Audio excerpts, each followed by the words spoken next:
உஷ்ணத்தினால வருதுன்னு டாக்டர்கள் சொல்லலாம். பட் கேமரா எக்ஸசைஸ் பண்ற மாதிரியும் இப்படி இடுப்பை தூக்கிட்டு ஒரு எக்ஸசைஸ் பண்ற மாதிரி முகப்பரு வராம தடுக்கணும்னா அந்த நினைவை தள்ளணும். அது எப்படி சார் தள்ளுறது? எல்லாம் பாக்குறதுக்கு ரொம்ப கிளாமரா இருக்கு. அந்த காலத்துல ரொம்ப காலேஜ் பசங்க எல்லாம் என்ஜாய் பண்ணி பாத்துருப்பாங்கன்னு நினைக்கிறேன். அனுபவிச்சுக்கிட்டே இருக்கு. உலகநாயகன் அவர்களுக்கு ஒரு நல்ல ஒரு கிளாமரான ஒரு ரோல் கொடுத்திருக்காங்க, ஒரு சார்மிங்கான ரோல் கொடுத்திருக்காங்க. ரொம்ப கியூட்டா இருக்காரு பாக்குறதுக்கு, ஒரு சாக்லேட் பாய் மாதிரி, ஒரு சாக்லேட் ஹீரோ மாதிரி இருக்காரு.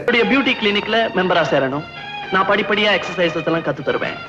A thing of beauty is a joy forever. அவருடைய வந்து லவ் மூடா இருக்கட்டும், ஒரு சபலம் அடைகிற மாதிரி சீக்வன்ஸா இருக்கட்டும். எங்கே என்னையே பாரு.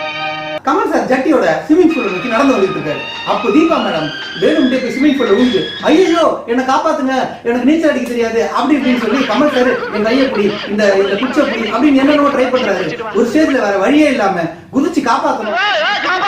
பஞ்சும் நெருப்பம் பக்கத்து பக்கத்துல வச்சா எப்படி பத்திக்குமோ அந்த மாதிரி ரெண்டு பேருக்கும் பத்திக்குது.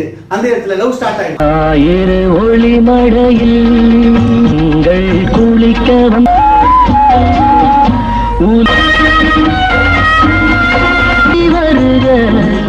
அப்போ வீட்டுக்கு பொண்ணு பார்க்க வந்த கமல் சார அவங்க ரிஜெக்ட் பண்ணிடுறாங்க. அங்கதான் கதையில ஒரு ட்விஸ்ட் ஏற்படுது. எனக்கு இவரை பிடிக்கல.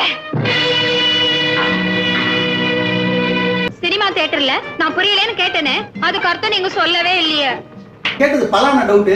சோ நீங்க பிட்டு புக் வாங்கி பாருங்க அப்படின்னு கொஞ்சம் டீசென்ட்டா சொல்றாரு. நீ ஒண்ணு பண்ணு, புஸ்தக கடைக்கு போ, யூ வேவ்னு கேளு. அந்த புத்தகத்துல படத்தோட எல்லாம் விவரமா போட்டுக்கான், படிச்சு. படத்துடைய மைனஸ் அப்படின்னு பார்த்தோம் அப்படின்னு பாத்தீங்கன்னா, இந்த படத்துல வந்து எதுவுமே ரொம்ப ஸ்ட்ராங்கா இல்ல அப்படின்னு நான் சொல்லுவேன். சார் தீபா மேடமும் கொஞ்சம் அட்ராக்டிவா இருக்காங்க. அவங்க சீன்ஸ்லாம் ரொம்ப ரொமான்டிக்கா.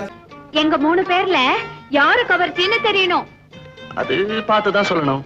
பாத்தா ஐ மீன் மெஷர் பண்ணி பார்த்தா. இந்த படத்தை பத்தி எப்படி சொல்லணும் அப்படின்னு பாத்தீங்கன்னா, ஆபரேஷன் சக்சஸ் பேஷண்ட் டெட் அப்படின்னு சொல்லுவாங்க. சாதாரண குற்றத்துக்கு கூட சாட்சியெல்லாம் வச்சுதான் தண்டனை கொடுப்பாங்க. நீ விசாரணை இல்லாமலேயே தூக்கு தண்டனை கொடுத்துட்டே. ஒரு 45 மினிட்ஸ் தான் இந்த படம். ஒரு நீங்க பஸ் டிராவல்ல கூட இந்த படத்தை பார்த்துக்கலாம். நம்ம வீடியோ மட்டும் பார்த்துட்டு அப்படியே ஸ்க்ரால் பண்ணிடாதீங்க. கீழே போய் யூடியூப் லிங்கை கிளிக் பண்ணி ஃபுல் வீடியோ பாருங்க.